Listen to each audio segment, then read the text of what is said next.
Okay, good morning or afternoon or evening or night to you all. Slightly different location here, top of my stairs. Okay, so this is the last of our themes that we're going to be covering. We'll have an assessment of some kind next week. I'm kind of undecided on how I'm going to do that, but we're going to do something. So, stewardship of God's creation. All right. A little quote from Genesis. This is a passage that we continue to come back to over and over again in Catholic social teaching. Genesis chapters 1 and 2. So God created man in his own image. In the image of God he created him. Male and female he created them. And God blessed them, and God said to them, Be fruitful and multiply, and fill the earth and subdue it. We've talked about that a little bit already. And have dominion over the fish of the sea, and over the birds of the air, and over every living thing that moves upon the earth. Okay. All right. So man's dominion over creation. I'm going to move my face over here. Okay, so obviously we're created in the image and likeness of God. We've talked about that since the beginning of the semester. Okay, in part, we're created in his image and likeness to exercise dominion over the rest of creation. Okay, an analogy here could be helpful. We could look at it as God being the landlord of all of creation. Obviously, he is the creator, so it belongs to him by right. So he's kind of the landlord, and we are sort of the tenants that he's placed over that creation to manage it and to care for it. Okay, the way that works with, say, an apartment complex or something like that is the landlord is the guy or the gal who owns the building, and then the landlord opens that out and leases that out to tenants who can live and occupy that space. Okay, so we are essentially tenants occupying creation, which is owned by God Himself. All right, and He's placed us here precisely to manage and care for that, as well as pursue our own fulfillment, pursue Him through doing that. Okay, so our authority over creation, that dominion, is a gift from God. It's not absolute, so we can't just do whatever we want with it. Obviously, okay. All right, so it's dominion, not domination. Domination is this kind of tyrannical, overbearing. I'm going to make you do whatever I want you to do because I am your master. That's not domination. It's a stewardship. Okay, so we're servants and stewards who must care for creation responsibly.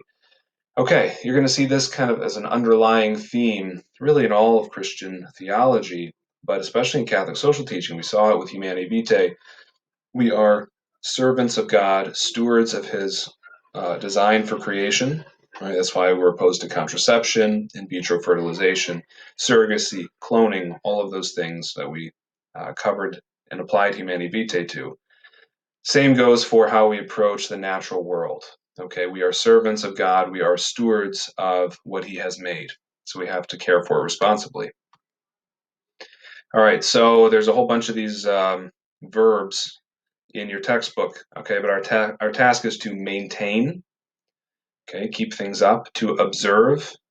All right, observation is sort of a passive looking back and contemplating, saying, what is the thing in and of itself? What is nature? How does it work? Conserve, all right. So to preservation is kind of different, but conservation is to keep it kind of operating and surviving. To reserve, to allot, and to plan for the wise use of the resources we've been given. In other words, maintenance, observation, conservation, reservation, allotment is to kind of parcel out, right? Private property kind of applies to that, and then plan for the wise use of those resources. Okay, this thing always gets in the way. All right, so we do this through work, right? We just discussed the dignity of work earlier this week. Well, work is a way that we carry out and extend that dominion over creation. Okay, so cultivating a field is a good example of it. Maybe we'll clear out the trees, make sure the soil's in good shape, and then cultivate it in a very planned and conscious way so that it produces as much fruit for us as possible. Okay. All right.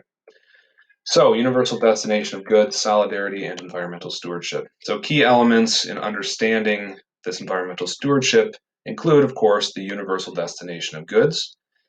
All right, the idea that the goods of creation are intended to benefit all human persons. Okay. In other words, we can't parcel out and possess something of the natural world or natural resources to the exclusion of other people. Okay. We have to treat things as being meant to benefit all of us. All right. Universal destination of goods, and then, of course, solidarity. Okay. Uniting our interests with the interests of the rest of humanity. Okay. So those two are closely connected.